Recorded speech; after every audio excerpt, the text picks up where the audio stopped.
नमस्कार। मैं छाया वर्मा आज आपको अपनी ही लिखी एक कहानी सुनाने जा रही हूँ जिसका शीर्षक है एक और अभिमन्यु। तो सुनाती हूँ कहानी।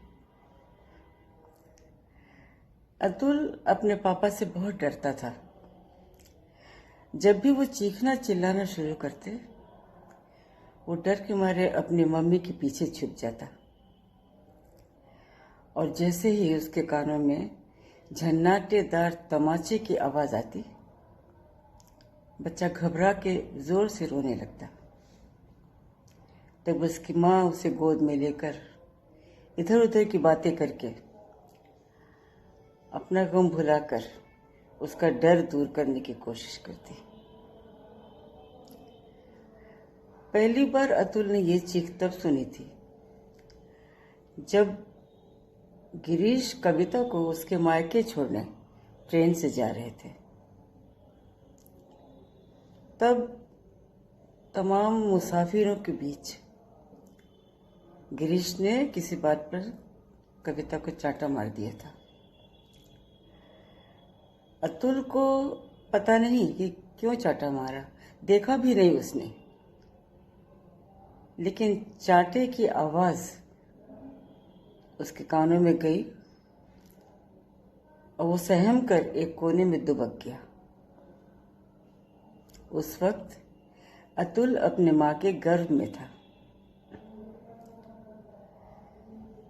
यही आवाज उसने दूसरी बार तब सुनी जब वो अपने पालने में हाथ पैर मार मार कर बड़ी मस्ती से खेल रहा था। तब उसकी मासूम आंखों ने पापा को तमाचा मारते हुए देखा और उसके मासूम कानों ने तड़ाक की आवाज भी सुनी। घबरा के फिर रोने लगा बच्चा। माँ ने उसे सीने से लगाया तो माँ के सीने में दुबक गया। इसी तरह कभी माँ के सीने में दुबक कर, कभी माँ के पीछे छुपकर, कभी दरवाजे की आड़ लेकर अतुल अपने पापा से बचता हुआ धीरे धीरे बड़ा होने लगा। और एक दिन वो शुभ मुहूर्त भी आ गया जब अतुल ने सेहरा बांधा। घर में एक नई बहू ने कदम रखा। कविता उस दिन बहुत खुश थी। प्यारी सी महिमा उसे बड़ी प्यारी लग रही थी। उसे महिमा को देखकर उसके अंदर का मातृत्व जाग रहा था। उसे पूरा यकीन था कि उसका बेटा अपनी बीवी को सिर माथे पर रखेगा। जब भी अतुल अपनी पत्नी की ओर प्यार से निहारता कविता निहाल हो जाती। भगवान से प्रार्थना करती कि ऐसे ही प्यार बना रहे दोनों में हमेशा, और उनसे दुआ मांगती कि इनकी गृहस्थी शांति से चलती रहे। दिन तो गुजरने के लिए होते ही हैं, तो गुजरते रहे दिन, धीरे धीरे आगे बढ़ते रहे।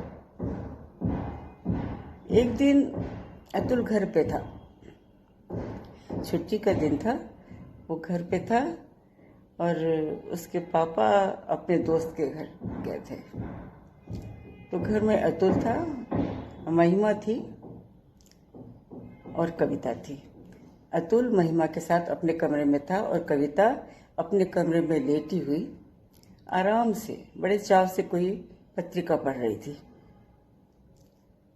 अचानक उसके कान में किसी की चीखने की आवाज आई तो वो झटके से उठ बैठी। उसने देखा कि आवाज तो बहू के कमरे से आ रही है। वो बेतहाशा भागी बहू के कमरे की ओर। दरवाजे तक पहुंचते पहुंचते उसके कानों में एक भद्दी सी आवाज आई, चटाक। उसने दरवाजे को धक्का दिया और जब अंदर का नजारा देखा तो देखती रह गई। इसके लिए वो कतई तैयार नहीं थी। अतुल गुस्से में अपनी जलती आंखों से देख रहा था महिमा की ओर, और महिमा सहमी सी दीवार से चिपकी खड़ी थी। उसकी बाईं हथेली उसके बाएं गाल पर। कविता की आंखें फटी की फटी रह गई। ये कहानी बस यहीं तक। अगर मेरी कहानी आप लोगों को अच्छी लगी है तो आप हमारे चैनल को सब्सक्राइब करिए, और हो सके तो आप हमारे चैनल से जुड़े भी। ये फलक का चैनल है, किस्सा कहानी। मैं छाया वर्मा। फिर मिलते हैं किसी दिन एक नई कहानी के साथ। नमस्कार।